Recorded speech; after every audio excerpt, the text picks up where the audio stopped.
Ini merupakan podcast Perempuan Muda Punya Cerita, sebuah ruang untuk berdialog dan mencari inspirasi dari cerita anak-anak perempuan muda yang kami dampingi lewat kelompok puan muda dan serumpun muda di beberapa desa di Kabupaten Malang.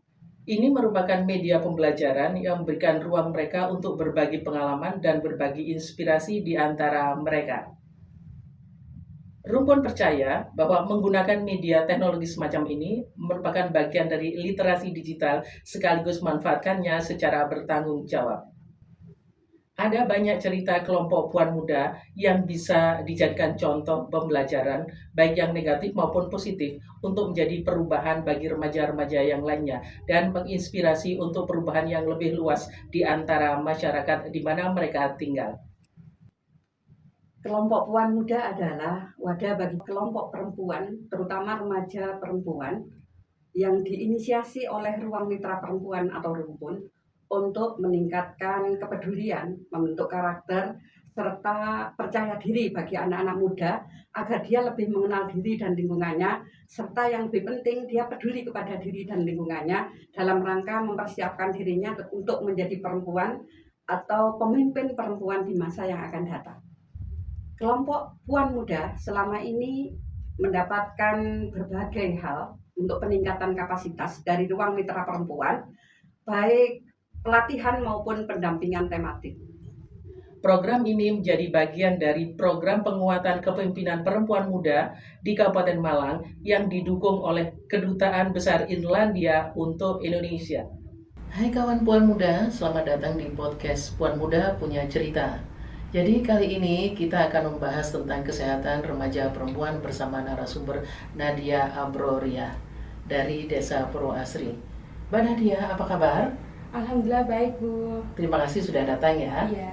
Oke, Mbak Nadia, topiknya adalah tentang kesehatan remaja perempuan. Iya. Mengapa penting untuk dibahas ya?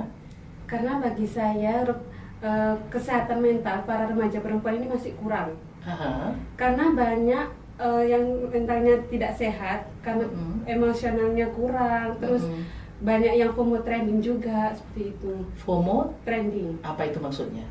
Mengikuti zaman saja, kayak mengikuti tren-tren yang ada dan memaksakan sesuatu seperti itu, Bu. Oke. Takut dianggap ketinggalan. Gitu Iya. ya? Oke. Contoh lain tentang ketidaksehatan remaja perempuan apa ya? Cara mental. Biasanya itu karena dari makanan juga kan, mental yang sehat kan juga terjadi dari tubuh yang sehat. Iya, Seperti yang dijelaskan oleh penyair Romawi yang bernama Juvenal, mens sana in corpore sano, seperti itu, Bu. Atau kalau dalam bahasa santrinya itu al-aqlu salim fil jismi salim. Boleh lebih jelas, Mbak? Al-aqlu salim. Al-aqlu salim fil jismi salim. Artinya? Yang berarti kan jiwa yang sehat atau akal yang sehat bersumber dari tubuh yang sehat. Oke. Karena banyak perempuan-perempuan sekarang, remaja sekarang itu lebih mementingkan apa yang dia sukai, bukan yang dia butuhkan. Seperti itu. Termasuk makanan ya? Iya, makanan dan minuman juga yang dia konsumsi kadang lebih menyukai yang dia inginkan, bukan yang dia butuhkan. Wow. Padahal sudah dijelaskan dalam Al-Quran, asa an tuhibbu syai'aw wa huwa syarrul lakum wa asa an takrahu syai'aw wa huwa khairul lakum. Sesuatu yang kalian sukai tidak pasti apa yang kalian butuhkan. Bukan. Ya, seperti itu. Dan kadang yang kalian benci itu yang kalian butuhkan, seperti itu. Wah, luar biasa. Teman-teman Puan Muda, ini penuh religius gitu. Karena tahu nggak, Mbak Nadia ini adalah guru dari PAUD ya, guru agama ya, Ya, guru agama. Wah, luar biasa Mbak Nadia. Saya juga belajar banyak tentang hal ini gitu. Memang pengaruhnya apa ketika teman-teman remaja putri lebih mementingkan makanan yang dia sukai secara mental? Misalnya contohnya apa?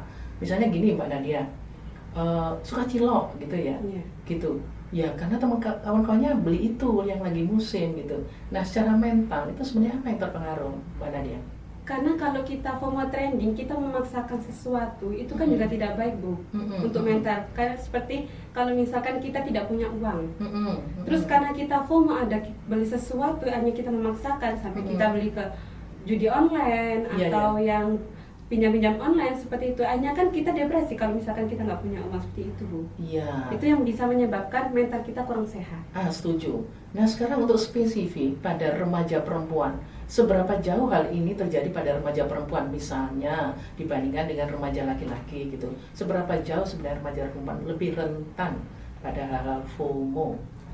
Lebih rentan sangat sih, Bu, karena remaja perempuan lebih banyak yang suka lihat medsos ya, Bu ya. Seperti itu, karena medsos juga kalau misalkan kita tidak bisa memilah dan memilih, itu bisa jadi nanti kita itu akhirnya haus validasi, seperti itu. Terus kayak yang tadi FOMO trending itu kan, hanya kurang merasa puas dengan apa yang dia punya dan selalu melihat orang lain seperti itu. Dan itu banyak terjadi di remaja perempuan Iya, ya. Nah, lebih seringnya. kalau jiwa atau mental yang sehat itu kira-kira yang seperti apa untuk remaja terutama? Yang pertama, yang bisa menerima pendapat orang lain. Bisa menerima pendapat orang lain karena semua manusia pasti butuh spirit atau dorongan. Karena tidak ada manusia yang perfect seperti itu. Tidak ada manusia yang sempurna. Juga ketika diajak ngomong itu nyambung. Karena kadang ada orang yang karena mentalnya kurang sehat, ketika diajak ngomong kurang nyambung seperti itu, Bu. Terus juga karena bisa menerima karakter yang berbeda. Karena kalau misalkan kita tidak bisa menerima karakter yang berbeda, ketika kita ketika karakter yang berbeda, kan itu banyak pendapat-pendapat yang berbeda juga. Nah, kalau kita tidak bisa menerima, itu malah membuat hati kita jelek. Seperti itu. Malah sakit hati ya? Iya.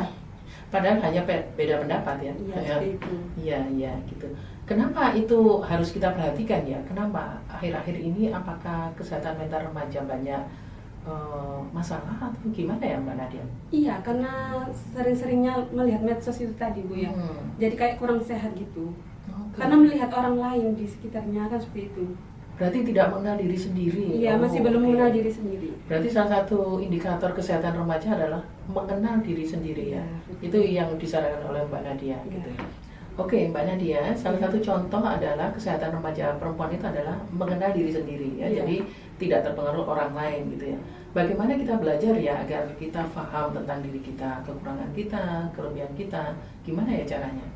Dengan tidak membanding-bandingkan diri kita dengan pencapaian orang lain, itu juga termasuk mengenali diri kita sendiri, Bu. Contohnya apa, gimana itu? Apa yang kita punya, ya itu. Tapi jangan terlalu merasa puas dengan apa yang kita punya sekarang. Tapi jangan juga terlalu melihat sisi dari orang lain tersebut gitu. Kalau misalnya yang satu punya apa, kita iri. Iya, gitu itu nggak boleh. Harusnya itu menjadi motivasi, gitu ya. Oke. Jadi remaja perempuan mestinya juga termotivasi untuk hal itu. Oke, Mbak Nadia, dalam kehidupan di Mbak Nadia di kelompok-kelompok masyarakat di kampung gitu misalnya ya, seberapa jauh sebenarnya remaja perempuan itu kurang mengenal diri sendiri, gitu sehingga tadi topik ini menjadi penting gitu ya. Selain media sosial katakanlah. Sangat kurang ya, Bu ya, karena juga dari ibadah-ibadah lain, ibadah religius juga itu juga penting. Karena kalau kita kurang dari ibadah religius itu juga hilang arah. Itu juga jadi salah satu sebab kita tidak bisa mengenali diri kita sendiri. Gitu. Ya. Boleh disebutkan ibadah-ibadah agar kita bisa lebih religius, contohnya apa? Misalkan sholat, zikir, atau ibadah-ibadah yang lain itu juga bisa. Karena kalau kita meninggalkan satu sholat saja itu juga sudah menghilangkan kita dari arah itu. Ya, oke. Jadi remaja perempuan jangan lupa kalau Islam lakukan kewajibannya. Salah satunya sholat, karena itu bagian dari memperkuat kesehatan mental kita ya, psikologi kita. Oke, Mbak Nadia. Agar remaja perempuan itu tidak juga sehat secara sendiri, misalnya sehat secara bersama gitu ya. Kira-kira apa yang bisa dilakukan secara bersama ya? Kalau individu tadi oke lah kita sholat, mendekatkan diri pada Tuhan, berzikir dan lain sebagainya gitu. Kalau secara umum ya lebih komunal gitu. Jadi kelompok-kelompok perempuan muda ini agar sehat bersama gitu, apa yang perlu dilakukan? Kita sama-sama harus belajar cara mengontrol emosi. Kita juga harus belajar kesadaran diri kita masing-masing. Karena kan kalau misalkan kita kurang sadar dengan apa yang kita punya tentang emosi kita juga, itu juga bisa menyebabkan mental kita dan teman-teman di sekitar kita kurang nyaman seperti itu. Makanya kalau misalkan kepingin orang-orang di sekitar kita nyaman, berarti diri kita harus lebih nyaman dulu. Berarti harus kita sehatkan dulu mental kita gitu. Agar orang-orang di sekitar kita mentalnya juga sehat.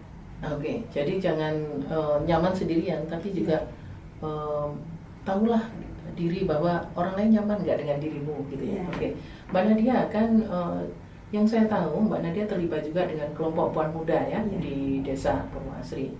Nah, bagaimana agar kita bisa menyuarakan tadi yang Mbak Nadia katakan secara kelompok ini teman-teman anggota bisa juga menjaga kesehatan mentalnya itu, kira-kira apa yang bisa disarankan buat mereka?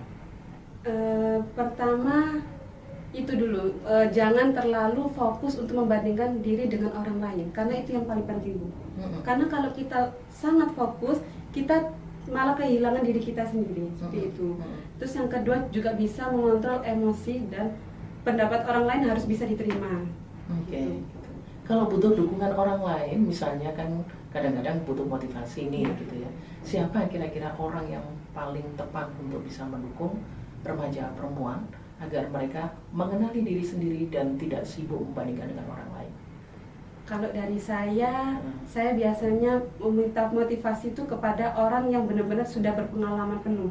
Oke. Seperti contohnya Bu Nila, Oke. terus ke ibu saya, Ya. seperti itu. Terus kayak ada tokoh-tokoh wanita, kan sekarang masih banyak kajian-kajian yang seperti Ya. itu. Itu bisa kita ambil positifnya, kita Ya. jadikan motivasi seperti itu. Nah, misalnya nih, kalau masih ada remaja perempuan yang kurang percaya diri dan mereka masih sibuk FOMO, misalnya gitu, saran apa yang bisa diberikan? Melatih sedikit-sedikit, karena saya sendiri juga kurang percaya diri, Bu, dulunya. Oke. Nah, setelah saya terus-terusan mengikuti kegiatan KPM ini, akhirnya saya bisa melatih diri saya untuk lebih percaya diri lagi, seperti itu. Oke, terima kasih sekali Mbak Ya, Nadia, sama-sama, Bu. sangat menginspirasi. Ya. Mudah-mudahan ini juga bisa menginspirasi teman-teman yang lain untuk jaga kesehatannya. Oke, teman-teman puan muda, kita bisa belajar dari Kak Nadia mengenai kesehatan mental remaja. Jadi, kenali diri, jangan sibuk membandingkan dengan orang lain, karena setiap kita adalah pribadi yang unik gitu ya. Jangan lupa diri gitu, dan terus belajar, termasuk juga belajar mencari konsultasi yang orang yang bisa dipercaya di sekitar kita. Selamat belajar, terima kasih, sampai jumpa.